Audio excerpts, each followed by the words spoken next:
আল্লাহ তাআলা কিয়ামতের কঠিন ময়দানে যেদিন স্বামী স্ত্রীকে চিনবে না, স্ত্রী স্বামীকে দেখে পালিয়ে যাবে, বন্ধু বন্ধুরে চিনবে না, পীর সাহেব মুরিদরে চিনবে না, মুরিদ পীর সাহেবরে চিনবে না, দলের কর্মী তার নেতারে চিনবে না, নেতা তার কর্মীরে চিনবে না, বন্ধু বন্ধুরে দেখে পালাবে। এই কঠিন মুহূর্তে সূর্যটা মাথার কাছে চলে আসবে, জমিনটা তামার জমিন হবে, আজকের জমিনের মতো নয়।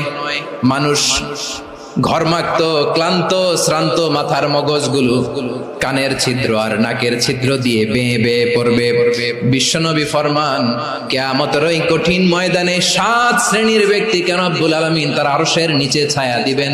তার মধ্যে প্রথম শ্রেণীর ব্যক্তি হলো ইমামুন আদিল, যে ইনসাফের সাথে বিচার করে, যে জাস্টিস সমাজে সার্ভ করে, যে সুশাসন নিশ্চিত করে, ওই ইমামুন আদিল। আদিল শব্দটা বুঝছেন না? ইন্নাল্লাহা ইয়া'মুরু বিল আদল, পাইছেন?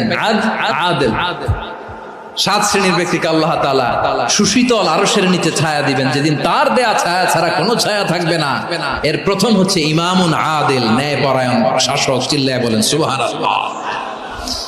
আবার বিশ্বনবী বললেন, ইন্নাল মুকসিতিনা ইনদাল্লাহি আলা মানাবিরা মিন নূর আন ইয়ামিনির রহমান। কিয়ামতের দিন যারা ন্যায় পরায়ণ হিসেবে আল্লাহর সামনে দাঁড়াবে, কিয়ামতের দিন রব্বুল আলামিন তার আরশের ডান দিকে ওই ন্যায় পরায়ণ লোকদের জন্য আরশের ডান দিকে একটা নূরের মিম্বারে তাদেরকে বসার সুযোগ করে দিবেন।